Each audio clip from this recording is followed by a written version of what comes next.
2025년 8월 26일 화요일 매일 성경 말씀 산책. 오늘의 말씀은 시편 126편 1절에서 127편 5절까지의 말씀입니다. 여호와께서 시온의 포로를 돌려보내실 때에 우리는 꿈꾸는 것 같았도다.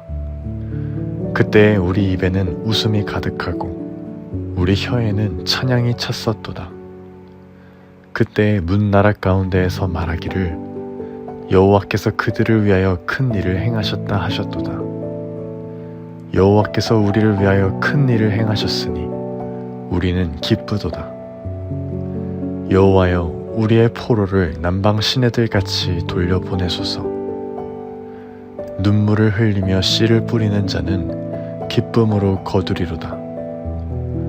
울며 씨를 뿌리러 나가는 자는 반드시 기쁨으로 그 곡식단을 가지고 돌아오리로다. 여호와께서 집을 세우지 아니하시면 세우는 자의 수고가 헛되며 여호와께서 성을 지키지 아니하시면 파수꾼의 깨어 있음이 헛되도다. 너희가 일찍이 일어나고 늦게 누우며 수고의 떡을 먹음이 헛되도다. 그러므로 여호와께서 그의 사랑하시는 자에게는 잠을 주시는도다. 보라, 자식들은 여호와의 기업이요 태의 열매는 그의 상급이로다. 젊은 자의 자식은 장사의 수중의 화살 같으니 이것이 그의 화살통에 가득한 자는 복되도다. 그들이 성문에서 그들의 원수와 담판할 때에 수치를 당하지 아니하리로다. 아멘. 오늘 말씀은 성전에 올라가는 노래로 불리는 시편들 가운데 두 편입니다. 먼저 시편 126편은 바벨론 포로에서 돌아온 후에 그 기쁨을 노래하고, 127편은 솔로몬의 시로서 사람이 아무리 수고해도 하나님이 세우시지 않으면 모든 것이 헛되다는 그 고백을 담고 있습니다. 먼저 시편 126편을 보면 여호와께서 시온의 포로를 돌려보내실 때 우리는 꿈꾸는 것 같았다라고 시작합니다. 바벨론 포로로 끌려갔던 이스라엘 백성이 다시 예루살렘으로 돌아온 사건은 상상조차 할 수 없는 일이었기 때문에 그 기쁨을 꿈꾸는 것 같다라고 표현하는 것입니다. 그래서 2절에 보면 그들의 입에는 웃음이 가득하고 혀에는 찬양이 넘쳤습니다. 심지어 다른 나라들까지도 여호와께서 저들에게 큰 일을 행하셨다라고 말할 정도로 하나님의 은혜가 분명하게 드러난 것입니다. 그러나 4절에 보면 여호와여, 우리의 포로를 남방 시내들 같이 돌려보내소서라는 기도가 이어집니다. 이미 포로에서 귀환하여 돌아왔지만 아직 완전한 회복은 이루어지지 않았기 때문입니다. 남방 시내들은 사막의 건조한 땅이 비가 오면 갑자기 물이 넘치는 광경을 떠올리게 합니다. 하나님의 회복이 그렇게 갑작스럽고도 풍성하게 이루어지기를 간구하는 것입니다. 그리고 5절에서 6절은 믿음의 원리를 노래합니다. 눈물을 흘리며 씨를 뿌리는 자는 기쁨으로 거두리로다. 포로에서 돌아온 후에 이스라엘은 황폐한 땅을 다시 일구어야 했습니다. 농사를 시작할 때 눈물로 씨를 뿌리게 되지만 결국 하나님께서 기쁨의 추수를 허락하신다는 그 소망이 선포되어지는 것입니다. 이어지는 시편 127편은 솔로몬의 시로 전해지는데 인생을 살아가는 데 있어 필요한 지혜와 통찰을 담고 있습니다. 핵심은 분명합니다. 하나님 없이 세우는 모든 수고는 다 헛되다는 것입니다. 1절에서 여호와께서 집을 세우지 아니하시면 세우는 자의 수고가 헛되다라고 말합니다.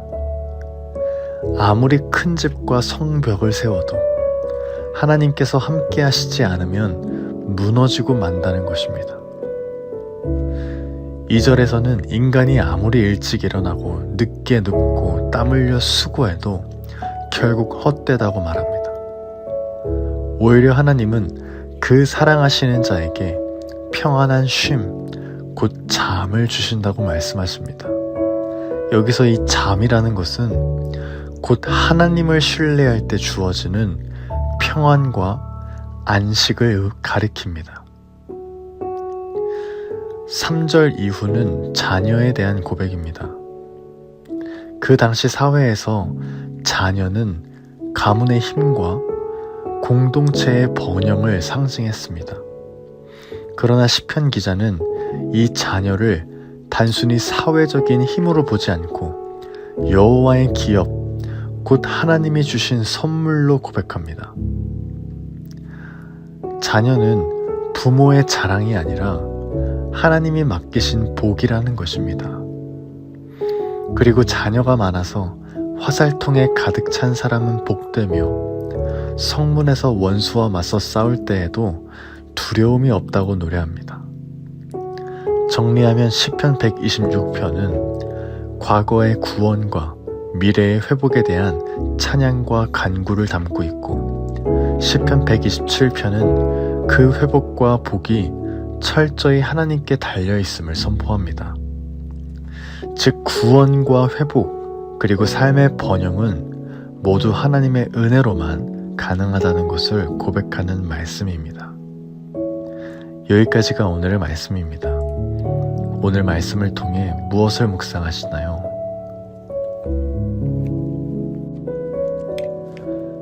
오늘 말씀을 묵상하면서 회복과 세움은 하나님께만 달려있다는 것을 묵상하게 됩니다. 먼저 시편 126편에서는 하나님의 놀라운 회복을 경험한 이스라엘의 백성의 고백을 보게 됩니다. 포로에서 귀환하여 돌아온 사건은 그들에게 있어 꿈같은 일이었습니다. 이것은 이스라엘이 한 것이 아닌 하나님께서 역사하신 것이죠.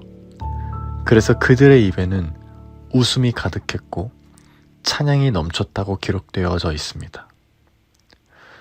마찬가지로 우리의 삶에도 하나님이 행하시는 회복의 은혜가 있음을 기억하게 됩니다.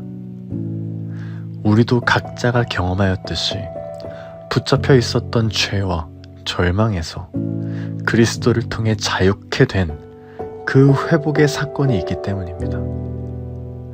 그러나 4절에서 보듯이 아직 끝나지 않은 기도가 있음을 보게 됩니다. 이미 그들은 구원을 경험했지만 그럼에도 여전히 남아있는 아픔과 결핍 속에서 더 큰 회복을 구하고 있습니다. 저는 이것이 하나님의 자녀로서 마땅한 믿음의 태도라는 것을 묵상하게 됩니다. 다시 말하면 이미 하나님이 우리에게 큰 일을 행하셨음을 기억하면서 동시에 더 완전한 회복을 바라며 기도하는 것입니다.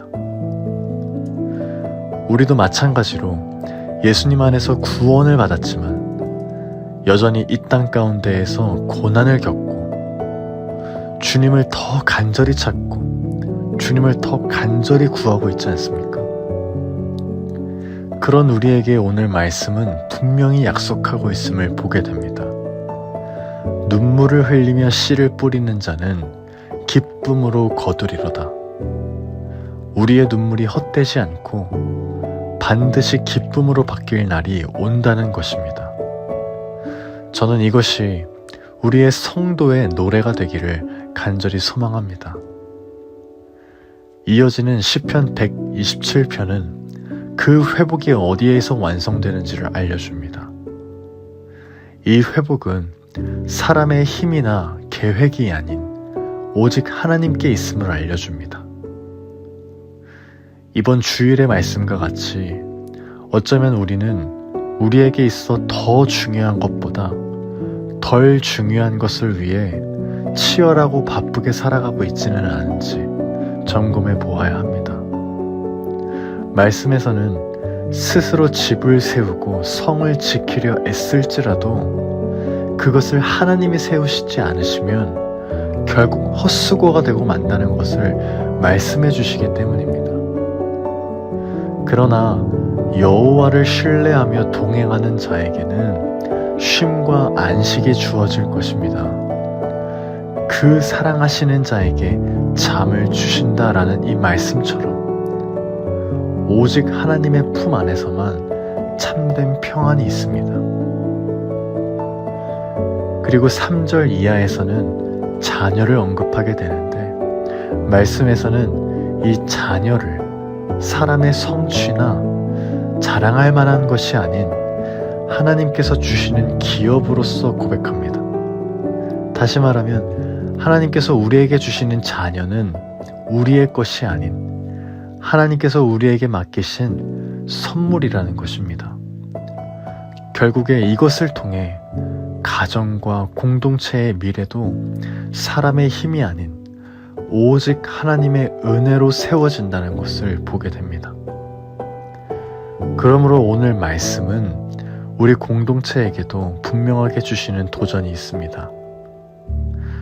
우리는 우리의 계획과 수고보다 하나님을 먼저 바라봐야 한다는 것입니다. 때로는 눈물로 씨를 뿌려야 할 때가 있습니다. 그러나 그 눈물이 헛되지 않음을 믿어야 합니다. 우리의 삶을 세우시는 분은 하나님이시기 때문에 결국 우리 공동체도 주님이 친히 세워주실 것을 함께 믿으며 나아가야 할 줄로 믿습니다. 2025년 Start with Jesus. 모든 일의 시작점이 예수가 되는 것. 오늘 이 시즌 속에서 우리에게 참된 회복을 주시는 하나님을 바라보며 묵상합니다. 눈물로 씨를 뿌릴 때에도 결국 기쁨의 단을 거두게 하시는 분은 하나님이십니다. 또 우리가 애써 집을 세우고 공동체를 지켜내려 하지만 우리 공동체를 진정으로 세우시는 분은 오직 하나님이십니다. 그러므로 오늘도 우리의 계획보다 나의 계획보다 더욱 크신 하나님의 말씀을 신뢰하며 주님께서 이루실 회복을 기대하는 움직이는 교회 되기를 간절히 소망합니다.